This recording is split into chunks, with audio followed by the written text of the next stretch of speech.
Ayan, sinisimulan ko na pong bakbakin yung mga pintura dyan kasi masyado pong ano na yan, malambot na. Sinlambot ng jowa mo. Pagkapahid ko po ng strepsil dyan, pumalo na po yung siguro mga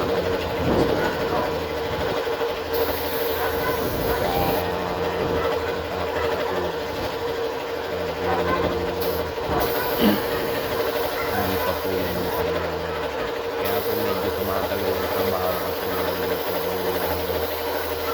biyahe po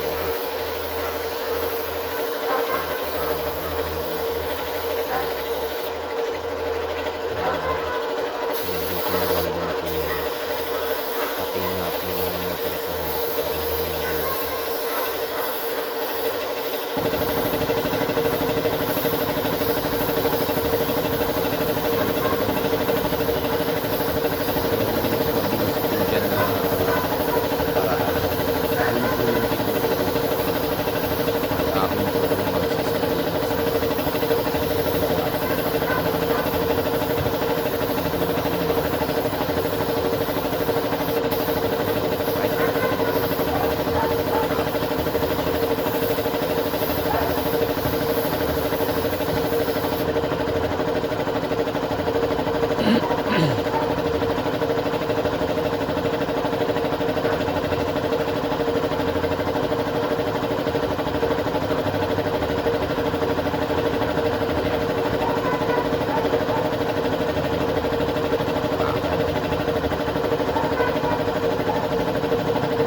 first coat na primer ko na po siya.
Ibabaon po kasi sa clear yan mga boss.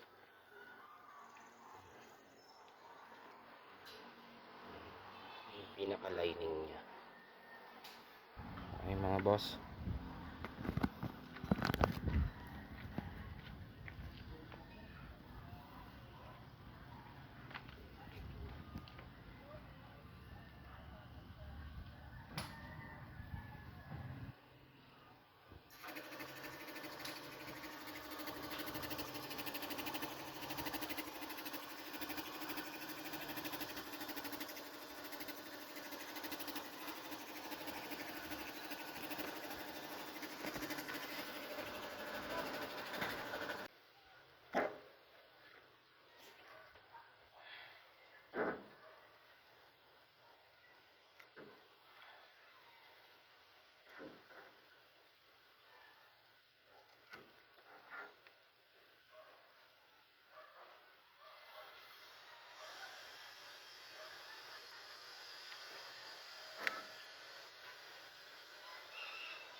Ayan, ano na po yan. Medyo nakatapos na po tayo yan. Ayan na po.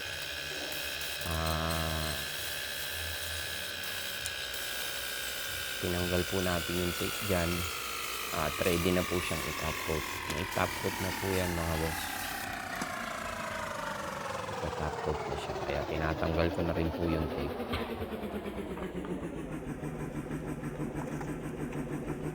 Tapos yung guhit na makikita nyong makintab, nilinis ko pa po yan. Niliha ko pa para makintab kasi may mancha.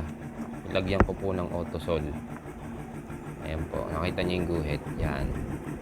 Papahiran ko po ng Autosol yan. Kasi may mga mancha-mancha pa. Tapos sinabong ko na po yan. Hindi ko na lang po pinakita sa video. 4 po. Sinabon ko. Ng sabon, tubig. Makikita niyo yan.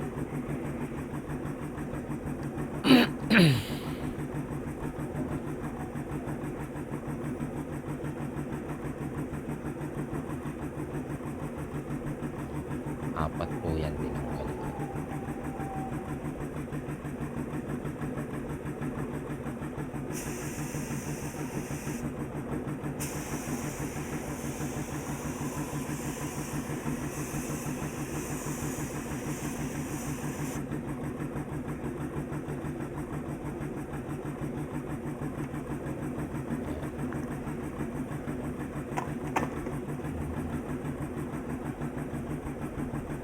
Dahan ko lang po kasi bawal na po siyang ma-scratch kasi pag top coat na po siya medyo kailangan na dahan-dahan ng pagtatanggal kasi once na natanggal mga boss matik yan, back to zero ka, primer mo ulit.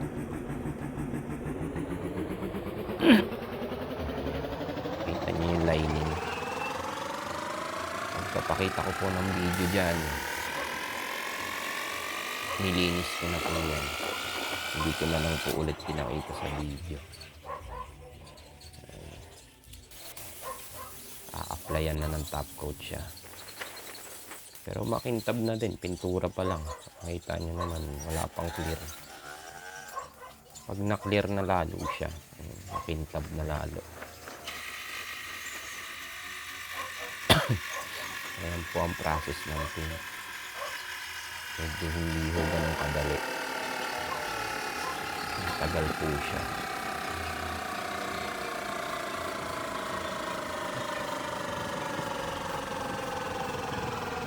Ayan. Tinimplahan ko na po ng clear yan dyan. Medyo ginamitan natin ng magic konti kaso hindi lumitaw. Dapat ang gamit magaspang na fern.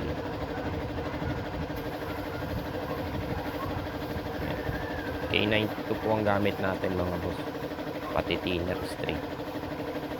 Hindi lang ano dyan, primer, yung primer lang po ang hindi, ordinaryong primer lang po. Ito mga boss, pang-4 na max Gilder ang gamit ko dyan na primer. Maganda po magbuga kasi mainit. Mabilis lang siya natuyo. Top coat to mga boss, top coat.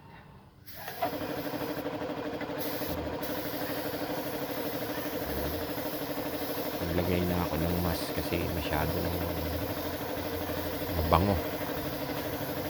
Baka mahay tayo. Bago matapos, hilo ka na. Kailangan iayos muna yung mask. Tsaka always lagi wear your mask mga boss. Mga nagpintura kagaya ko, hindi pong hayaan na magkaroon kayo ng sakit sa baga kasi karamihan po ng mga pintor ko ganun ang nagiging sakit, pero kaya naman siyang i-prevent kung magmamas lagi po kayo. Tutukan natin kasi chemical po yung nalalanghap natin makita nyo, delikado po sa baga. re-reflect na siya. Kaya lahat po ng mga pintor gaya ko medyo po yung ano natin, mga sarili natin. Yung trabaho po is naandyan lang yan. Pero yung katawan natin, isa lang.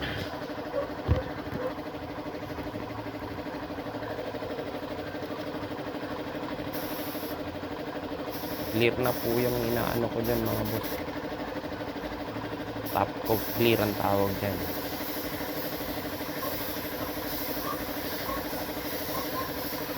Dahan-dahan lang din po. Katulad po nung unang sinabi ko sa inyo. Pag nag-clear po ako, anggi-anggi lang muna sa simula. Anggihan nyo lahat. Tsaka nyo isusolid ngayon. Lalakasan nyo po yung bulan ng spray gun. Kasi once po na malakas yan, luluha na naman yan. Medyo papangit po yung texture ng ano, ng paint pagka medyo inamadali nyo. Marahan lang po ako dyan kahit na yung pisik ng spray gun. Dahan-dahan lang.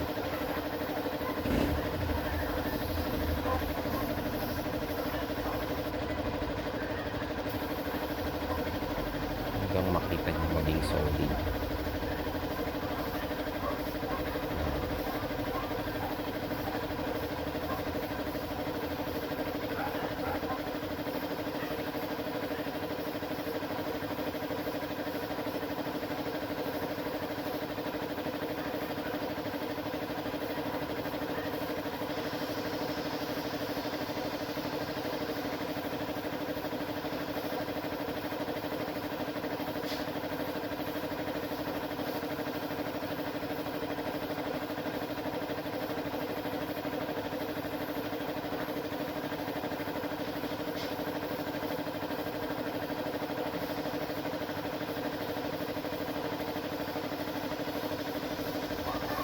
Forward natin para mabilis. Medyo ayan na, makita nyo na po yung kulay. Napakaganda po ng kinalabasan kasi gold, just may lining na chrome sa gilid. Kung ano po yung dati niya, yun po yung naka-design.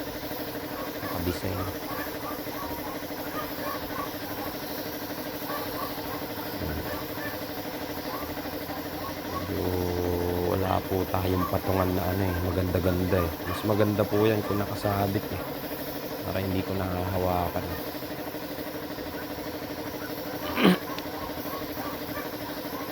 Ayan. Medyo tinitingnan ko po yan dyan eh kung saan ilalagay kasi baka mamaya lagyan siya ng tubig dun sa may pinaglalagyan ko.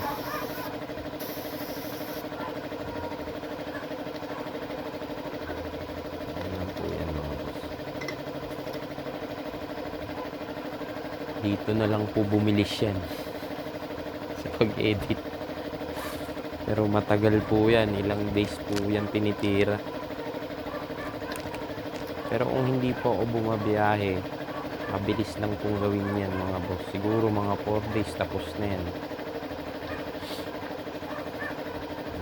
Ito nyo. Halos sinusolid ko na ng buga yan. Clear. Siyempre, bibilingin nyo, titingnan nyo, baka may hindi na isprehan. Isprehan nyo ulit. Kita nyo. Tsaka ang kagandahan po ng spray gun, pino po ang pintura.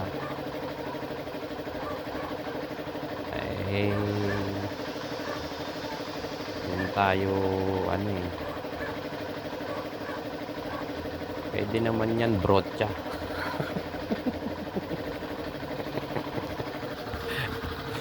Joke lang, parang joke. Magalit si pare ko eh.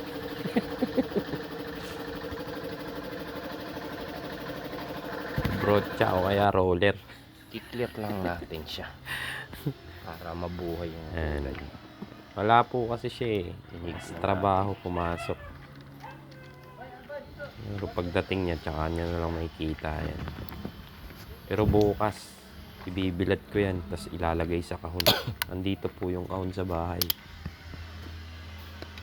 Tsaka yung mga balot niya, para hindi siya magasgas.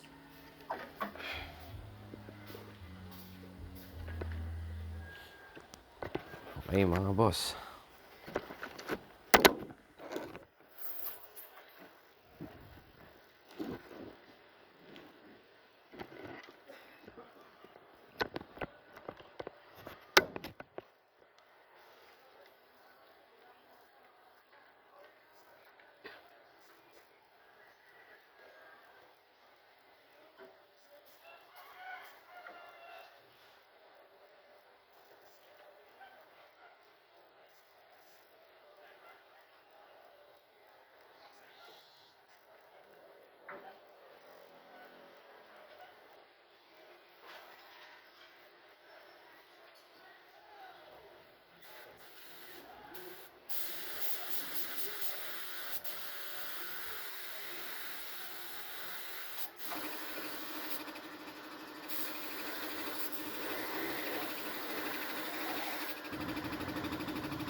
Medyo patapos na rin po yan mga boss. Salamat sa mga makakapanood. Sana patuloy nyo lagi akong suportahan sa mga lahat ng mga ginagawa kong video mga boss. At Bonetags 5450 po YouTube channel. At sa FB page ko Bonetags. Maraming salamat po sa inyong lahat sa mga sumusuporta sa akin. Kahit wala man na on shop pero nakakagawa pa rin ako ng mga video ganito. Maraming salamat sa inyo.